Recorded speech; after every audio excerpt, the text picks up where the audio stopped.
7 was going to pass no matter what, against the wishes of many vocal parents. But, we have to ask, are legislators really working for the greater good? Or are they working at the behest of for-profit corporations? You don't have to look any further than one of the bill's authors, state senator and pediatrician, Dr. Richard Pan.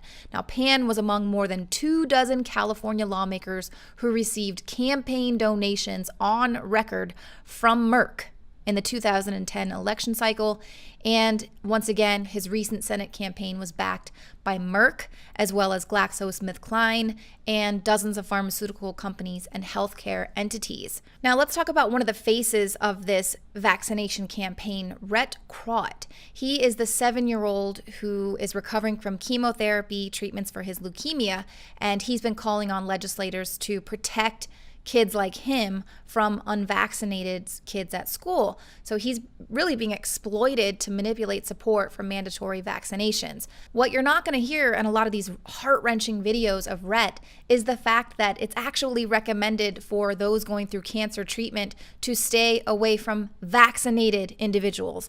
And that can be found right in their own patient guides. You can look at Johns Hopkins patient guide. It warns the immunocompromised to avoid contact with children who are recently vaccinated and to tell friends and family who are sick or who have recently had a live vaccine, such as chickenpox, measles, rubella, intranasal influenza, polio, or smallpox. Tell those people not to visit. And this is very similar to a statement that's also found on the website of St. Jude's Hospital.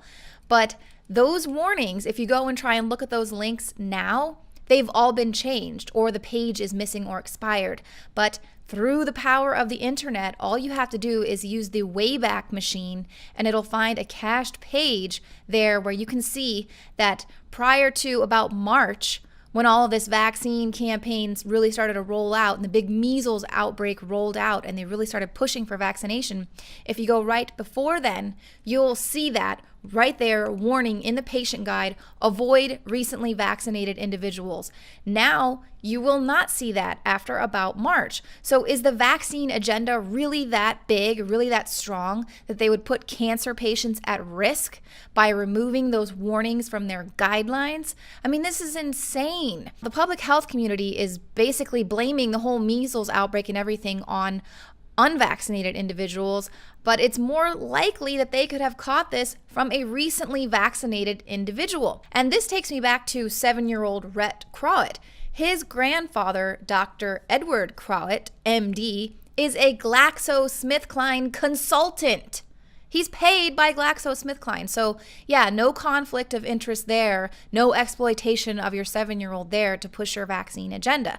Now, GlaxoSmithKline is making headlines once again after they're settling yet another major lawsuit. This brings their latest total to over $9.1 billion in payouts since 2003.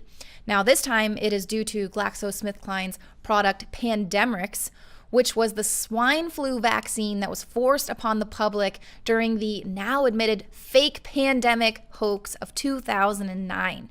So now they're paying out people who were injured from those vaccines when the government called this hoax the swine flu pandemic that never was.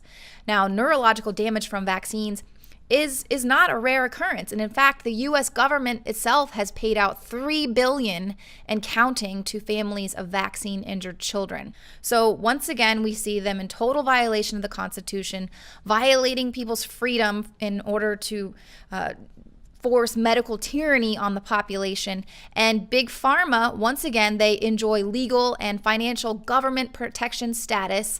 They can continue damaging populations, and they don't have to do any tests until those neurological damage has already been done. They have very little oversight, and they just use their deep pockets to pay off any legal and ethical challenges and senators along the way.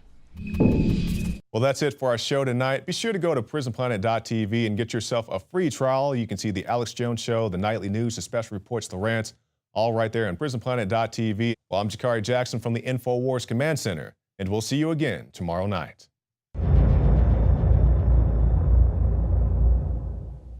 Used since before the days of the Roman Empire to support the body's natural systems and enhance overall health. Introducing the new INFOWARSLife.com oil of oregano formulation, a highly advanced nutraceutical form of this key herb that has been traditionally used by civilizations for thousands of years to promote health. We have now procured the most high quality and potent forms of oregano oil on the market, sourced from top leading manufacturers to ensure a concentrated level of bioactive ingredients, extracted directly from the wild herb and sealed in easy-to-use capsules. You will no longer need to endure the burning of liquid oregano on the tongue. Wild crafted from the Mediterranean oregano species that experts agree is one of the most powerful and most challenging to acquire. This winter season, it's more important than ever to secure this true form of oil of oregano. Now available in our limited first run at INFOWARSLife.com. That's INFOWARSLife.com or call 888-253-3139.